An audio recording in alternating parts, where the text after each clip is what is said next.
हिंद दोस्तों, स्वागत है आपका अपने चैनल प्रेरणा कोचिंग सेंटर में। और कल हमने टेंस के सिंपल प्रेजेंट टेंस के सिंपल प्रेजेंट टेंस के अफर्मेटिव और नेगेटिव सेंटेंस के बारे में जाना था। उसके आगे का हमने बताया था कि इंट्रोगेटिव और इंट्रोनेगेटिव के बारे में आज हम बताएंगे।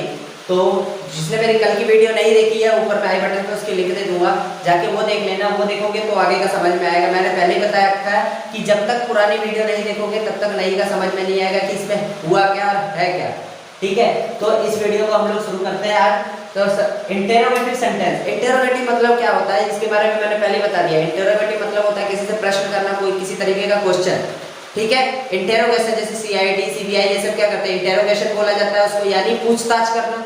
तो मतलब पूछताछ में क्या होता है, एक जन पूछता है दूसरा जवाब देता है। लेकिन यहाँ इंटेरोगेशन में एक जन जो पूछेगा उसको इंटेरोगेशन कहेंगे, और जब जो कोई जवाब देगा तो उसको आंसरेशन कहेंगे, यानी वो आंसर देगा उसका। तो यहाँ पे इंटेरोगेशन यानी क्वेश्चन पूछा जाएगा।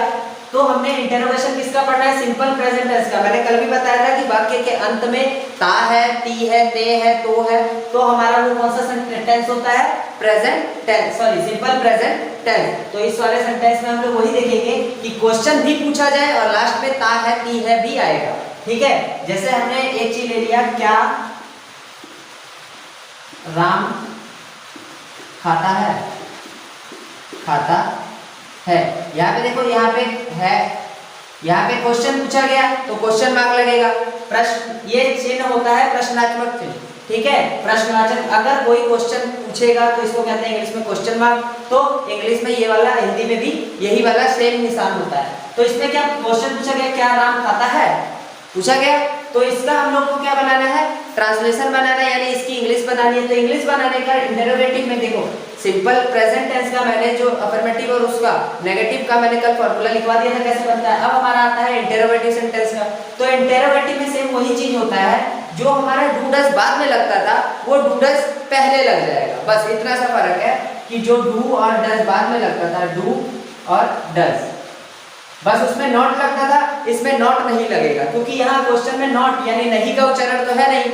यहाँ सिर्फ पूछा गया क्या राम खाता है। और अगर नहीं का उच्चारण रहेगा, जो इंटेरोनेगेटिव में हम लोग बताएंगे वो अलग है। पहले ये देख लेते हैं। तो पहले डू और डज, उसके बाद प्लस सब्जेक्ट। क्या सब्जेक्ट जो है हमारा वो लगेगा प्लस V1, यानी वर्ब की first form. V1 V2 V3 तीन फॉर्म होती है, जिसमें से वर्ब की कौन सी फॉर्म लगेगी, फर्स्ट फॉर्म। उसके बाद अगर कुछ बचा तो वो ऑब्जेक्ट बन जाएगा। ठीक है, तो हम लोग इसको देखते हैं। इसमें क्या है, क्या राम खाता है, पहले क्या लगेगा, डू डज। तो राम के साथ मैंने कल बताया था कि ही शी इट, और नाम यानी थर्ड पर्सन सिंगुलर के साथ क्या लगेगा, डज लगेगा। क्या लगेगा, डज।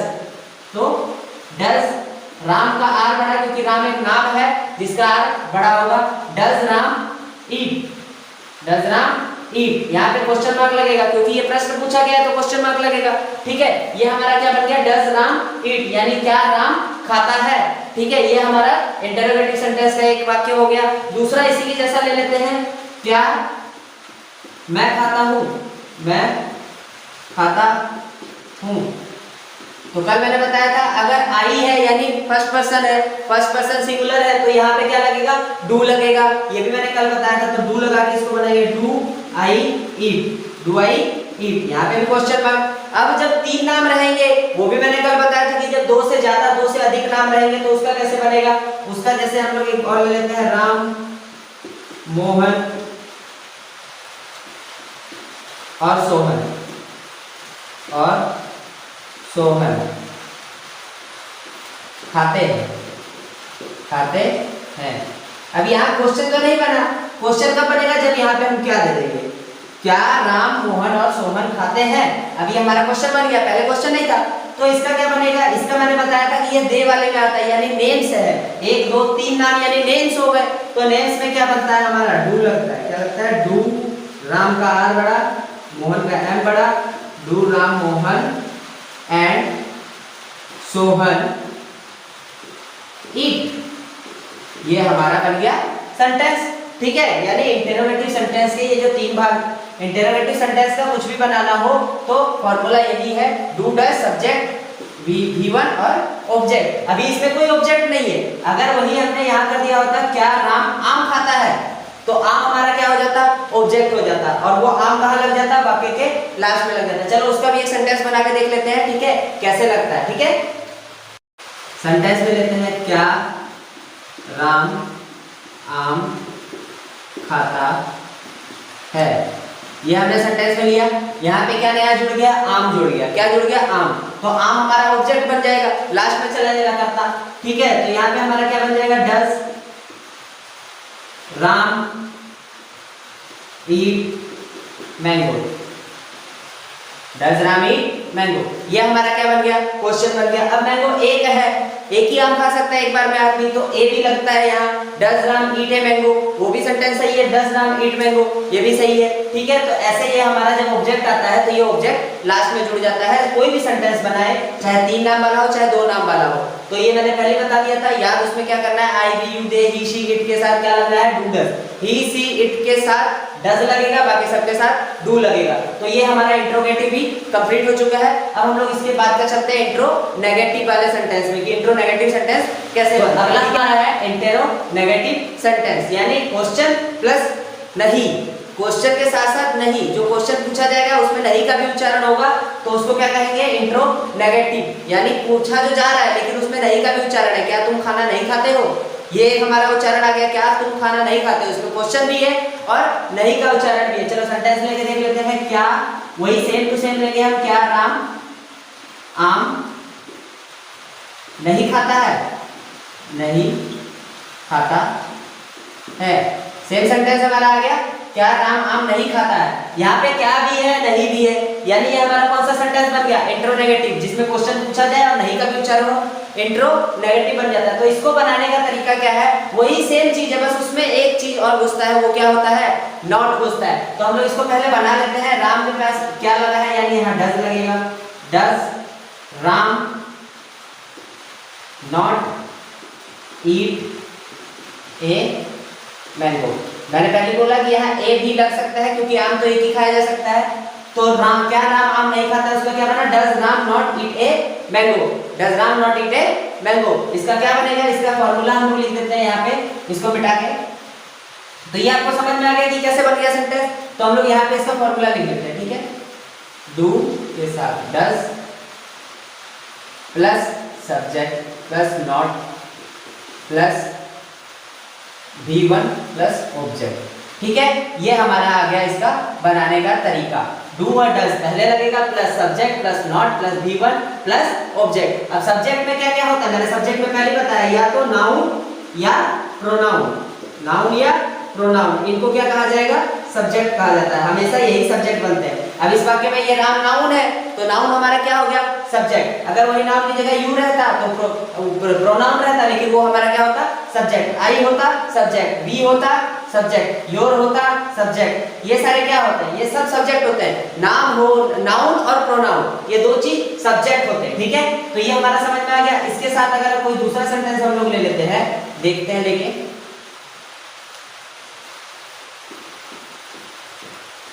जैसे अभी इसी में सेंटेंस ले लेते हैं। क्या तुम नहीं खाते हो, क्या तुम नहीं खाते हो, यानी इंट्रो नेगेटिव सेंटेंस, क्योंकि यहाँ पे इंट्रो मतलब क्वेश्चन भी पूछा जा रहा है और नहीं का भी उच्चारण है। तो इसका क्या बनेगा, तुम के साथ मैंने बताया था सिर्फ ही शी इट और नेम के साथ डज लगता है, बाकी सबके साथ डू लगता है। तो इसके साथ क्या लगेगा, do you not eat, not eat. यहाँ पे कोई ऑब्जेक्ट नहीं है, इसलिए ऑब्जेक्ट नहीं लगा। अगर ऑब्जेक्ट होता तो लास्ट में हमारा ऑब्जेक्ट लगता, जैसे a mango, A orange, N orange sorry, तो वो हमारा कहाँ लगता, वाक्य के एंड में लगता है। ये भी आपको समझ में आ गया, इंटेरो नेगेटिव सेंटेंस। अब हम लोग चलते हैं सिंपल प्रेजेंट टेंस, हमारा कंप्लीट हो चुका है सिंपल प्रेजेंट टेंस का। इसके बारे में और जानेंगे थोड़ा सा, लेकिन जब पूरा प्रेजेंट टेंस खत्म हो जाएगा उसके बाद चारों का एक साथ लेके थोड़ा सा जान लेंगे। तो इंट्रो में हमारा जो प्रेजेंट टेंस का सिंपल प्रेजेंट टेंस कंप्लीट हो चुका है। अब हम लोग चलेंगे प्रेजेंट कंटिन्यूअस टेंस में चलेंगे, उसके बारे में समझते हैं क्या है क्या नहीं। ये हमारा कंप्लीट हो चुका है। ठीक है, उसके बाद आता है हमारे दोस्तों प्रेजेंट कंटिन्यूअस टेंस, यानी जो काम है कंटिन्यूअस, मतलब जो काम हो रहा है वो अभी कंटिन्यू है, यानी जारी है, खत्म नहीं हुआ ना शुरू हुआ है, वो अभी चल रहा है यानी जारी है। जो भी हम लोग काम करते हैं, जैसे मैं खा रहा हूँ, मैं पी रहा हूँ, मैं नहा रहा हूँ, मैं सो रहा हूँ, मैं गा रहा हूँ, मैं क्रिकेट खेल रहा हूँ, कोई भी काम है, यहाँ मैं क्रिकेट खेल रहा हूँ यानी मैं क्रिकेट खेल रहा हूँ, अभी खेल रहा हूँ, तो ये हमारा काम जारी होगा। तो वो हमारा कौन सा सेंटेंस रहेगा, कंटिन्यूअस टेंस, यानी जारी, काम क्या है, जारी है।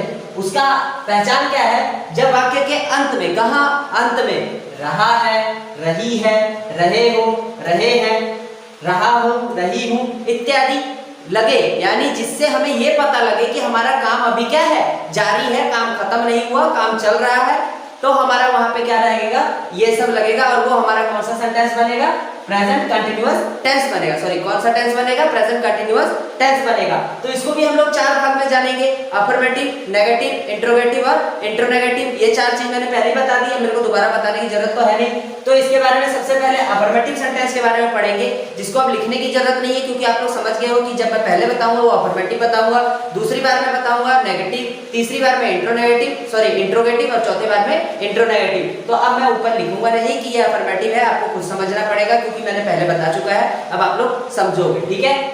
अब चलते हैं पहले अफर्मेटिव सेंटेंस का एक सेंटेंस लेके देखते हैं और उसको बनाते हैं, ठीक है। तो सबसे पहले हम लोग अफर्मेटिव में क्या ले सकते हैं, चलो दोस्तों समझते हैं अब सेंटेंस के थ्रू। तो हम लोग एक सेंटेंस ले लेते हैं कोई भी, जैसे हमने वहां लिया राम खाता है, अब यहाँ पे उसी चीज को ले लेते हैं, राम खा रहा है, यानी यहाँ पे क्या कर रहा है, उसमें राम क्या था, खाता था, लेकिन पता तो नहीं था ना कि खा रहा है कि नहीं खा रहा है। इसमें हमें पता लग गया कि राम क्या कर रहा है, खा रहा है। अभी वो क्या कर रहा है, अभी फिलहाल वो खा रहा है, यानी ये भी हमारा प्रेजेंट टेंस है। प्रेजेंट यानी अभी काम चल रहा है, तो वो हमारा क्या हो गया, प्रेजेंट टेंस हो गया। तो ये क्या है, राम खा रहा है, ये हमारा कौन सा टेंस हो गया, प्रेजेंट कंटिन्यूअस टेंस हो गया। इसकी पहचान, इसको बनाने का तरीका देखते हैं। सबसे पहले इसका लगता है सब्जेक्ट प्लस, हमने पहले ही बताया कि हर चीज देखो, इसमें भी इज एम आर लगता है, क्या लगता है, इज एम और आर, ये हमारा हेल्पिंग वर्ब है, ये लगते हैं इसके साथ इज एम और आर, तीनों में से एक चीज लगेगा। किसके साथ क्या लगेगा वो मैं अभी बता दूंगा आपको, ठीक है। Subject plus is am are plus V1 यानी वर्ब की फर्स्ट फॉर्म, और इसके साथ क्या लग जाएगा, ING जुड़ जाएगा। क्या जुड़ जाएगा, ING को ये अपने साथ जोड़ेगा। कौन जोड़ेगा, V1 यानी जो कार्य करता है, जो कर्म है यानी जो कार्य है, क्रिया है, वो क्या जोड़ेगा अपने साथ, ING को जोड़ेगा। तो हम लोग इसका बना के देखते हैं। राम सब्जेक्ट पहले राम, तो राम इज एम आर के साथ, इसके साथ इज लगता है, तो is, Ram is,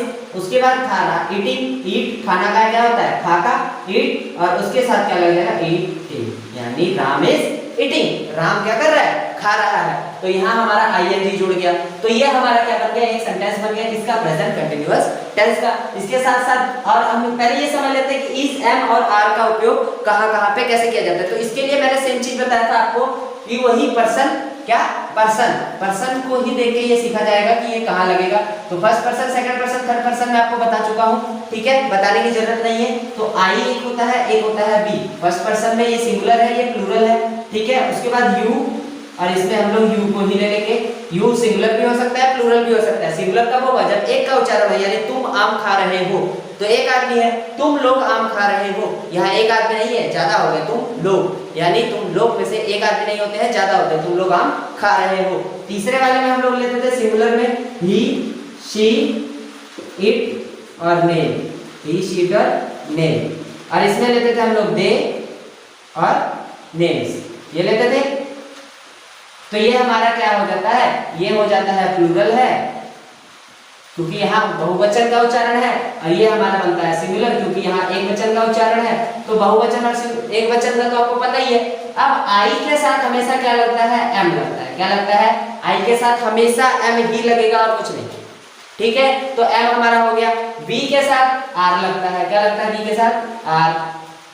plural you के साथ, यानी ज्यादा हो तो भी आर, और एक अगर यू हो तो भी, मतलब एक आदमी की बात हो रही है तो भी आर, यू आर, ठीक है। दे और नेम्स, दे और नेम के साथ भी आर लगेगा, और ही, शी, इट के साथ क्या लग जाएगा, इज लग जाएगा। मैंने पहले ही बताया था कि सबसे ज्यादा कंफ्यूजन इसी में होगी, चेंजेस इसी में होगा, बाकी सब में तो सेम टू सेम है। आई के साथ आपको पता है कि आई के साथ एम लगेगा, बट ये आर तो सबके साथ लगेगा, बस जो चेंज हो जाता है वो क्या हो जाता है, थर्ड पर्सन सिंगुलर। ये हमारा कौन सा पर्सन है, थर्ड पर्सन, ये वाला, और सिंगुलर आता है, सिंगुलर, तो ये हमेशा चेंज हो जाएगा। तो ये हमारा किस में चला गया, इज में चला गया। किस में चला गया, इज में चला गया। तो ये समझ में आ गया इज, एम और आर कहाँ लगेगा, ठीक है। अफर्मेटिव सेंटेंस में ये चीज कहाँ लगेगा वो हमने बता दिया। अब इसको एक दो सेंटेंस और लेके समझ लेते हैं अफर्मेटिव सेंटेंस का ही, ठीक है। मैंने पहले लिया था राम खा रहा है, अब क्या यहाँ पे लेंगे कि एक कर्ता ले लेते हैं साथ में, आईएनजी के बाद यहाँ ऑब्जेक्ट भी जुड़ जाता है अगर है तो। जैसे मैं किताब पढ़ रहा हूँ। मैं क्या कर रहा हूँ? किताब पढ़ रहा हूँ, यानी मैं अभी किताब पढ़ रहा हूँ, यानी मेरा काम अभी जारी है, प्रेजेंट टेंस होता है। तो मैं का क्या होता है? आई के साथ हमेशा क्या लगेगा? एम, आई एम, और उसके बाद क्या लगेगा? V1 रीड के साथ क्या आ जाएगा? उसके साथ आ जाएगा ING प्लस ऑब्जेक्ट में हमारा क्या बन जाएगा? Book. I am reading a book. Book एक ही किताब पढ़ रहे तो ए लग जाएगा, ठीक है। ये नहीं लगाओगे तो भी सेंटेंस सही है। ये हमारा बन गया अफर्मेटिव का भी एक और सेंटेंस बन गया, जिसमें क्या आ गया? ऑब्जेक्ट आ गया, ठीक है। तो ये हमारा क्लियर हो चुका अफर्मेटिव सेंटेंस। इसके बाद हम लोग चलेंगे नेगेटिव सेंटेंस में। किसमें? नेगेटिव सेंटेंस में। तो नेगेटिव सेंटेंस की पहचान आप लोगों को पता ही है, जब नहीं का उच्चारण होगा तो नेगेटिव सेंटेंस। तो हम लोग चलते हैं नेगेटिव सेंटेंस में।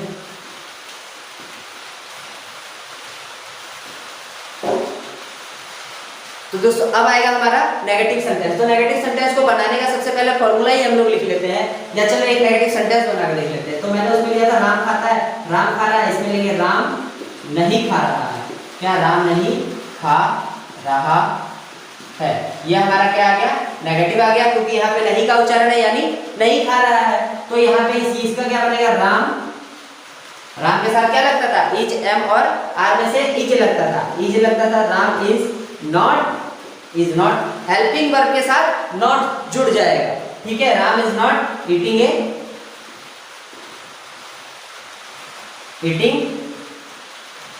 राम इज नॉट ईटिंग, कोई ऑब्जेक्ट नहीं है यहाँ पे, तो राम इज नॉट ईटिंग। इसको बनाने का हमारा तरीका क्या बन गया?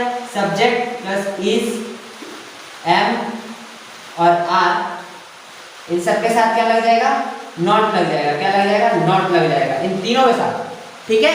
इज नॉट, एम नॉट और are not plus V1 ING जो था वही सेम चीज प्लस ऑब्जेक्ट, बाकी सब कुछ वही रहेगा। तो ये हमारा नेगेटिव का भी सब कंप्लीट है। नेगेटिव का भी आप चाहो तो एक दो सेंटेंस और ले लेते हैं जिसमें ऑब्जेक्ट भी होगा, ठीक है। तो राम नहीं खा रहा है, ये हो गया। अब इसमें हम लोग वही चीज लेते हैं, मैं किताब नहीं पढ़ रहा हूँ। मैं किताब नहीं पढ़ रहा हूँ, ये हमने एक सेंटेंस और ले लिया, मैं किताब नहीं पढ़ रहा हूँ। इसको बनाने का वही सेम तरीका, आई एम लगता है इसके साथ, I am not reading a book, ठीक है। ये हमारा बन गया नेगेटिव सेंटेंस, ठीक है। मतलब प्रेजेंट कंटीन्यूअस टेंस का नेगेटिव भी हमने बता दिया, अफर्मेटिव भी बता दिया इससे पहले। अब हम लोग चलेंगे इंटेरोगेटिव वाले में। किसमें? इंटेरोगेटिव में, ठीक है। तो अब लोग चलेंगे इंटेरोगेटिव। इंटेरोगेटिव का मैंने बता दिया है कि जब कोई प्रश्न पूछा जाए तो इंटेरोगेटिव सेंटेंस कहलाता है। तो यहाँ पे ये क्या करेगा? प्रेजेंट कंटीन्यूअस टेंस ऐसा प्रश्न पूछेगा जिसमें अभी जो प्रश्न पूछा जा रहा है वो जारी रहेगा। जैसे अभी हम क्या कर रहे हैं? आपसे प्रश्न करेंगे, क्या आप लोग पढ़ रहे हो? तो यहाँ पे क्या आ गया? क्या का भी उच्चारण, यानी क्वेश्चन भी पूछा जा रहा है और रहा रही भी आ गया, यानी हमारा कंटीन्यूअस टेंस है। जैसे क्या राम खा रहा है? क्या राम खा रहा है? यहाँ इंटरोगेटिव सेंटेंस आ गया। तो इसको कैसे बनाया जाएगा? इज, एम और आर, यानी हमेशा हेल्पिंग वर्ब आगे लगता है। पिछली बार में डू डज आगे लग रहा था, तो इसमें क्या लगेगा? इज, एम और आर जो इसके साथ लगते हैं। राम के साथ क्या लगता था? इज लगता था, तो इज हमारा उठ के कहाँ आ जाएगा? आगे। इज राम का आर बड़ा, इज राम ईटिंग,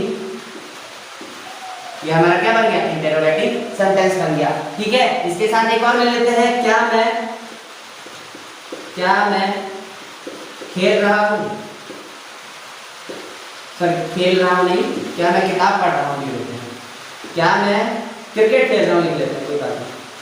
क्रिकेट खेल रहा हूँ, क्या मैं क्या कर रहा हूँ? क्या मैं क्रिकेट खेल रहा हूँ। यहाँ पे भी हमारा क्वेश्चन मार्क है, काम भी जारी है। क्या काम हो रहा है? खेलना। क्या खेलना? क्रिकेट खेलना। यानी यहाँ पे हमने ऑब्जेक्ट को लिया है, क्या लिया? Object cricket. तो इसका मैं के साथ क्या बनता था? आई लगता था, तो एम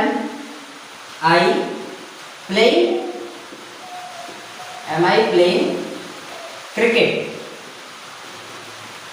क्वेश्चन मार्क। ऑब्जेक्ट था तो ऑब्जेक्ट हमारा कहाँ लगेगा? इसमें भी लास्ट में लगेगा। तो इसको बनाने का तरीका भी हम लोग लिख लेते हैं, इज, एम और आर, फिर प्लस सब्जेक्ट प्लस V1 के साथ ING प्लस ऑब्जेक्ट। ये हमारा इंटरोगेटिव सेंटेंस बनाने का फॉर्मूला है। जो कि आपके पास दिखाई है, आपके पास है, ये समझ में आ गया होगा कैसे बना कैसे नहीं। ये हमारा क्या बन गया, पास्ट प्रेजेंट कंटिन्यूअस टेंस का इंटेरोगेटिव सेंटेंस। अब इसके बाद चौथा जो इसका आखिरी होता है इंटेरोनेगेटिव सेंटेंस। कौन सा, इंटेरोनेगेटिव सेंटेंस के बारे में जानते हैं, ठीक है। तो इंट्रोनेगेटिव सेंटेंस में मैंने पहले भी बता चुका है कि क्वेश्चन भी पूछा जाए और नहीं का भी उच्चारण हो, तो टाइम ना वेस्ट करके हम लोग सीधा सेंटेंस में चलते हैं। तो हमने एक सेंटेंस ले लेना है, क्या राम नहीं खा रहा है, नहीं खा रहा है, यानी ये हमारा यहाँ पे क्या आ गया, इंटेरोगेटिव भी आ गया और नेगेटिव भी आ गया। तो उन दोनों को जोड़ के क्या बना दिया जाता है, इंट्रो नेगेटिव बना दिया जाता है। तो यहाँ पे ये क्या बन गया हमारा इंट्रो नेगेटिव सेंटेंस। तो राम के साथ क्या लगता था, इजी लगता था, तो इजी लगेगा। इज, राम का आर बड़ा होता है तो आर बड़ा, राम इज राम नॉट यहाँ जुड़ जाएगा, not eating, is Ram not eating.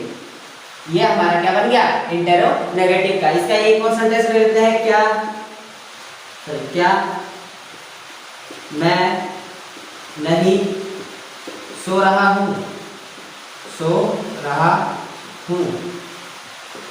क्या मैं नहीं सो रहा हूँ। तो मैं के साथ क्या लगता है, am I not sleeping, SLEEPING,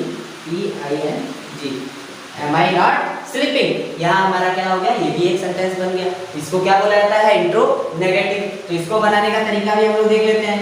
is plus am, इसके साथ आर, इज एम और are plus subject plus not plus V1 के साथ ING प्लस ऑब्जेक्ट, ठीक है।